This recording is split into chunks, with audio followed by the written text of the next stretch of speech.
नमस्ते, मैं सारा अली खान।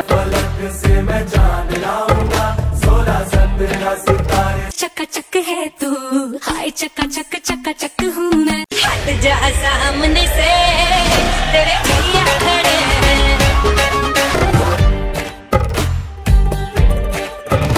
সারা আলী খান। সারা আলী খান পতৌদি। সারা আলী একজন ভারতীয় অভিনেত্রী যিনি হিন্দি চলচ্চিত্রে কাজ করেন।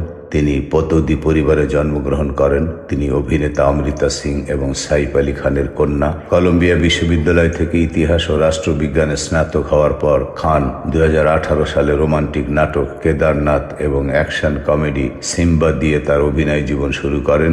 দুটি ছবি বাণিজ্যিকভাবে সফল হয়েছিল এবং প্রথমটি তাকে সেরা মহিলা অভিষেকের জন্য ফিল্মফেয়ার পুরস্কার এনে দিয়েছিল।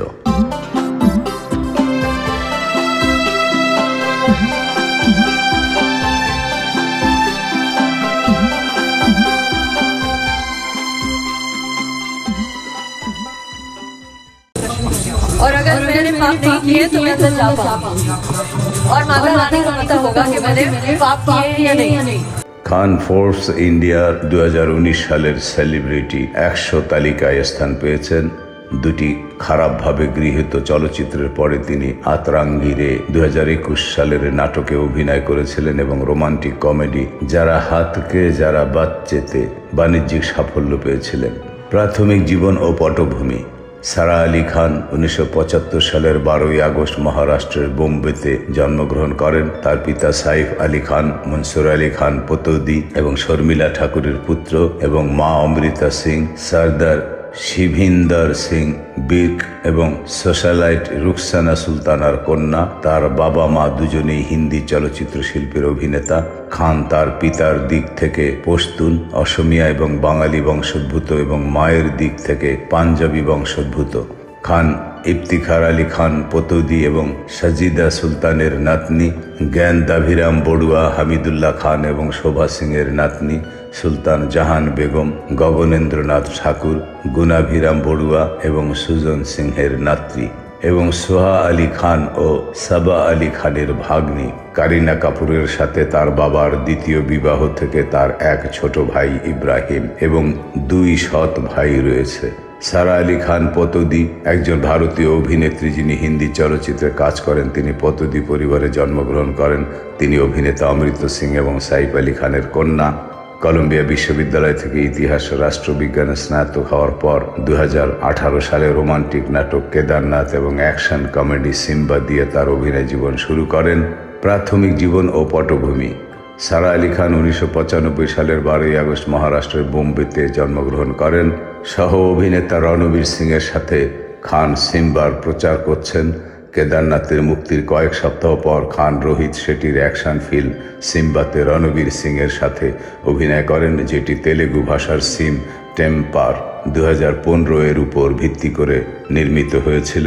কেদারনাথের চিত্রগ্রহণ সাময়িকভাবে স্থগিত করা হলে তিনি এটিকে কাজ শুরু করেন। এর ফলে অভিষেক কাপুর খানের বিরুদ্ধে মামলা করেন। তারা পরে আদালতের বাইরে মীমাংসা করে যখন তিনি উভয় চলচ্চিত্রের মধ্যে তার সময় ভাগ করতে সম্মত হন। টাইমস অফ ইন্ডিয়ার জন্য ফিল্মটি পর্যালোচনা করে রৌনক কোটেচা অভিমত ব্যক্ত করেন যে খানের শ্বাসরুদ্ধকর সুন্দর দেখা ছাড়া মূল্যবান কিছু করার নেই এবং সিং এর মধ্যে রসায়ন অপছন্দ করেন। 4 মিলিয়ন ভারতীয় রুপি এবং 48 মিলিয়ন US ডলার বিশ্বব্যাপী আয়ের সাথে সিম্বা 2018 এর তৃতীয় সর্বোচ্চ অর্জনকারী হিন্দি চলচ্চিত্র হিসেবে আবির্ভূত হয়। ইমতিয়াজ আলীর রোমান্টিক নাটক লাভ আজকাল 2020, আলীর 2009 সালের একই নামের চলচ্চিত্রে আধ্যাত্মিক উত্তরসূরি খান কার্তিক আরিয়ানের বিপরীতে একটি অস্থির অতীতের একজন যুবতীর চরিত্রে অভিনয় করেছিলেন।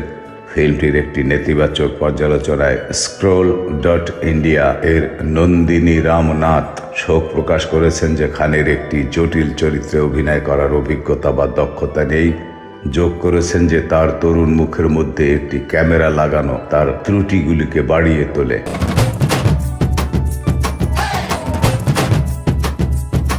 এটি একটি বক্স অফিস বোমা হিসেবে আবির্ভূত হয়।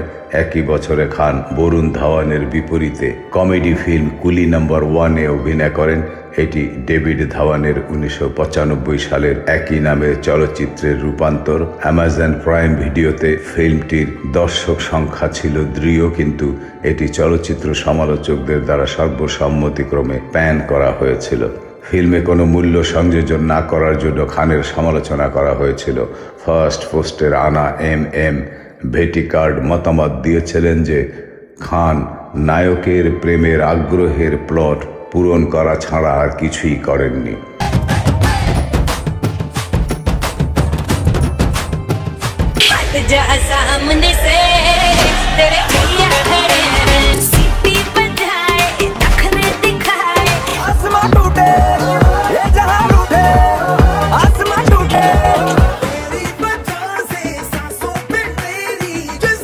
দু 2021 সালে খান আনন্দ এলো রায়ের নাটক আতরঙ্গিরেতে অক্ষয় কুমার এবং ধানুষের সহ অভিনেত্রীতে পোস্ট ট্রমাটিক স্ট্রেস ডিসঅর্ডারে আক্রান্ত একজন মহিলার চরিত্রে অভিনয় করেছিলেন, যা দেশব্যাপী লকডাউনের কারণে একাধিক বিলম্বের পরে ডিজনি প্লাস হটস্টারে প্রিমিয়ার হয়েছিল বিশ্বব্যাপী।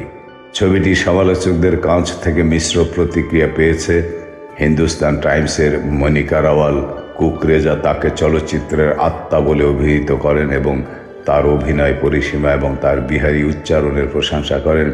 বিপরীতভাবে মিন্টের জন্য তার পর্যালোচনায় উদয় ভাটিয়া তার বিহারী উচ্চারণকে গ্রেট করার সমালোচনা করেছেন।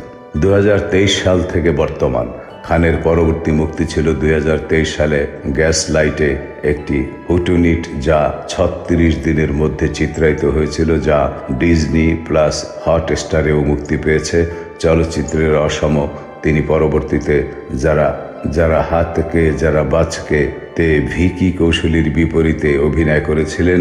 একটি ছোট শহরের দম্পতি গোপনীয়তার জন্য সংগ্রাম করে এমন একটি রোমান্টিক কমেডি। ওরের সমিনী সেন তার অসংলগ্ন অভিনয় এর সমালোচনা করে লিখেছেন, সমালোচনা করে যোগ করেছেন যে তিনি ওভার অ্যাক্টস মূল দৃশ্যে। এটি 2020 সালে লাভ আজকালের পর থেকে থিয়েটারে মুক্তি পাওয়া তার প্রথম চলচ্চিত্র হিসেবে চিহ্নিত। প্রত্যাশার বিপরীতে এটি একটি বাণিজ্যিক সাফল্য হিসেবে আবির্ভূত হয়েছিল। 2024 সালে খান নেটফ্লিক্সের জন্য হোমি আদাজানিয়ার হত্যার রহস্য মুবারকে অভিনয় করেছেন। তার চরিত্র বিক্রি border line Hamming Amazon prime ভিডিওর জন্য উষা মেহতা শিরোনামে ওয়াতান মেরে ওয়াতান। খান পরবর্তীতে অভিনয় করেন একটি এখনো পর্যন্ত না হওয়া অ্যাকশন ফিল্ম এবং অনুরাগ বসুর অ্যান্থোলজি ফিল্ম মেট্রো ইন ডিনোতে। অন্যান্য কাজ এবং মিডিয়া ইমেজ।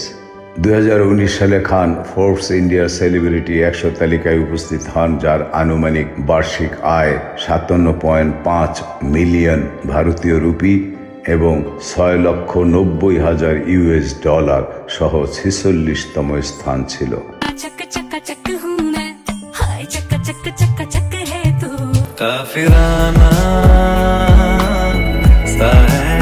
Rediff.com-এর 2021 সালের সেরা অভিনেত্রী তালিকায় তিনি 9ম স্থানে রয়েছেন। তিনি GQ ইন্ডিয়ার 2022 সালের 30টি সবচেয়ে প্রভাবশালী তরুণ ভারতীয়দের তালিকায় 7ম স্থান অধিকার করেছেন। খান প্রায় টাইমসের 50 সবচেয়ে আকাঙ্ক্ষিত মহিলা তালিকায় স্থান পেয়েছেন।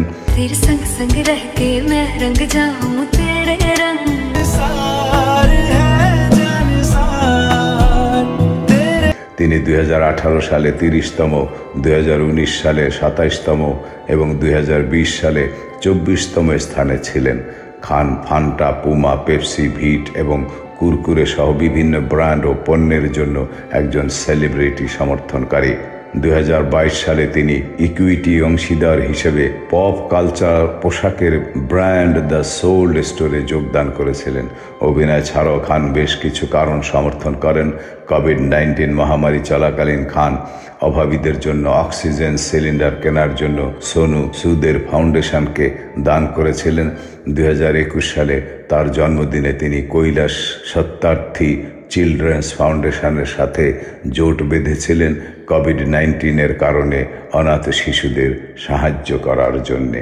বন্ধুরা, এই ছিল সাইফ আলী খান তনয়া সারা আলী খানের সংক্ষিপ্ত জীবনী। ধন্যবাদ।